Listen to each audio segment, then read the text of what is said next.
शांताकारं भुजंगशयनं पद्मनाभं सुरेशं विश्वाधारं गगन सदृशं मेघवर्णं शुभांगं लक्ष्मीकांतं कमलनयनं योगिभिध्यानगम्यं वंदे विष्णु भवभयहरं सर्वलोकैकनाथं। मंगलम भगवान विष्णु मंगलम गरुड़ध्वज मंगलम पुंडरीकाक्ष मंगलाय तनोहरि। ओम नमो भगवते वासुदेवाय। आज का दिन आप सभी के लिए मंगलमय हो। आज मैं माघ मास कथा का 13वां अध्याय लेकर आया हूं। तो आइए सुनते हैं माघ मास कथा का 13वां अध्याय। श्री मैत्रेय जी ने विदुर जी से कहा, विदुर जी, यहां तक मैंने आपको भगवान की काल रूप महिमा सुनाई। अब जिस प्रकार ब्रह्मा जी ने जगत की रचना की वह सुनिए। सबसे पहले उन्होंने अज्ञान की 5 वृत्तियां तम, मोह, महामोह, तामिस्त्र और अंधता मिस्त्र रची। किंतु इस अत्यंत पापमय सृष्टि को देखकर उन्हें प्रसन्नता नहीं हुई। तब उन्होंने अपने मन को भगवान के ध्यान से पवित्र कर उससे दूसरी सृष्टि रची। इस बार ब्रह्मा जी ने सनक, सनंदन, सनातन और सनत कुमार ये 4 निवृत्ति परायण उद्धर्व रेता मुनि उत्पन्न किए। अपने इन पुत्रों से ब्रह्मा जी ने कहा, पुत्रों, तुम लोग सृष्टि उत्पन्न करो। किंतु वे जन्म से ही मोक्ष मार्ग का अनुसरण करने वाले और भगवान के ध्यान में तत्पर थे, इसलिए उन्होंने ऐसा करना नहीं चाहा।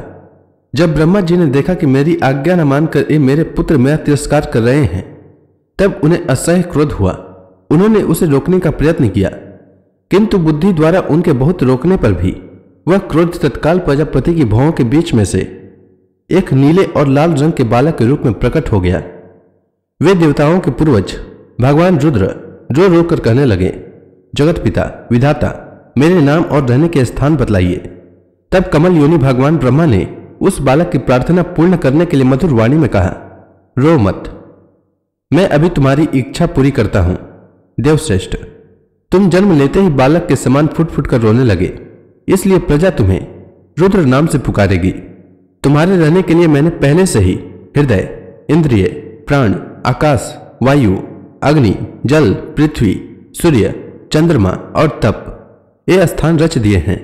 तुम्हारे नाम मनु, मनु, महिनस, महान, शिव, ऋतध्वज, उग्ररेता, भव, काल, वामदेव और धृतव्रत होंगे तथा घी, वृति, उष्णा, उमा, न्यूत, सर्पी, इला, अंबिका, इरावती, सुधा और दीक्षा 11 रुद्रानियां तुम्हारी पत्नियां होंगी। तुम उपर्युक्त नाम, स्थान और स्त्रियों को स्वीकार करो और इनके द्वारा बहुत सी प्रजा उत्पन्न करो, क्योंकि तुम प्रजापति हो।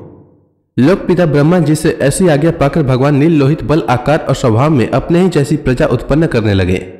भगवान रुद्र के द्वारा उत्पन्न हुए उन रुद्रों को असंख्य युद्ध बनाकर सारे संसार को भक्षण करते देख ब्रह्मा जी को बड़ी शंका हुई।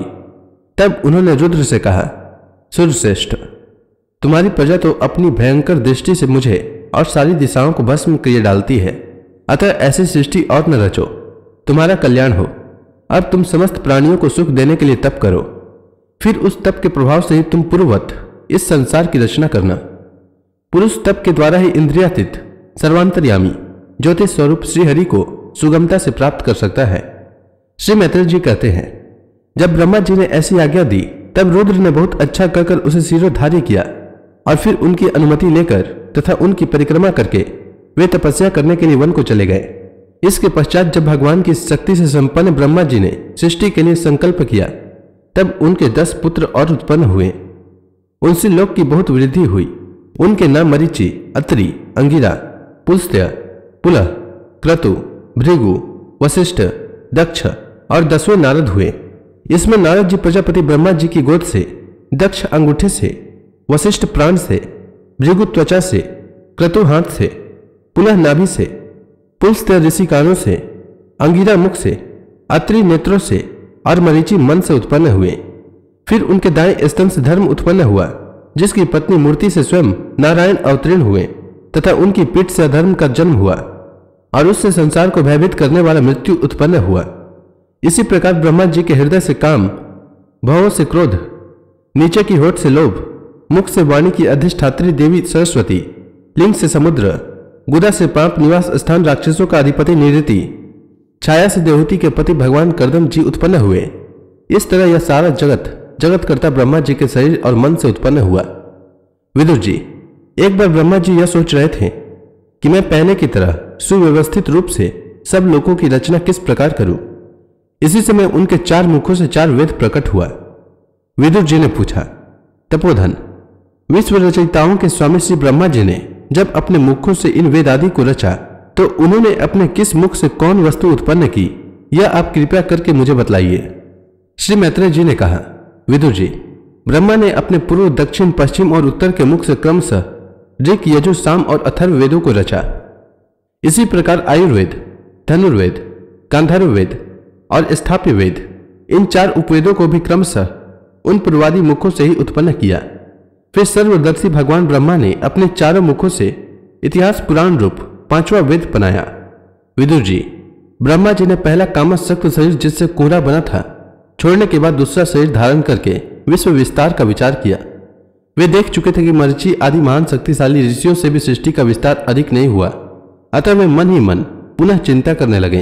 अहो, बड़ा आश्चर्य है, मेरे निरंतर प्रयत्न करने पर भी प्रजा की वृद्धि नहीं हो रही है। मालूम होता है इसमें देव ही कुछ विघ्न डाल रहे हैं।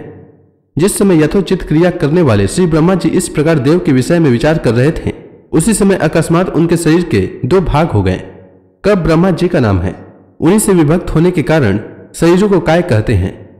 उन दोनों विभागों से एक स्त्री पुरुष का जोड़ा प्रकट हुआ। उनमें से जो पुरुष था वह सार्वभौम सम्राट स्वयंभू मनु हुए और जो स्त्री थी वह उनकी महारानी सत्यरूपा हुई। तब से मिथुन धर्म से प्रजा की वृद्धि होने लगी। महाराज स्वयंभू मनु ने सत्यरूपा से 5 संतान उत्पन्न की। साधु शिरोमणि विदुर जी, उनमें प्रियव्रत और उतानपाद 2 पुत्र थे तथा आकुति, देहुति और प्रसूति ये 3 कन्याएं थी। मनु जी ने आकुति का विवाह रुचि प्रजापति से किया, देहुति कर्दम जी को दी और प्रसूति दक्ष प्रजापति को। इन तीनों कन्याओं की संतति से सारा संसार भर गया। तो इसी के साथ यह अध्याय समाप्त हुआ। इसके आगे की 12 अवतार की कथा मैं कल के अध्याय में सुनाऊंगा। तब तक के लिए भगवान हरि का नाम लेते रहें तो प्रेम से बोलिए भगवान विष्णु की जय, श्री कृष्ण भगवान की जय, लक्ष्मी माता की जय, तुलसी माता की जय, समस्त देवी देवताओं की जय।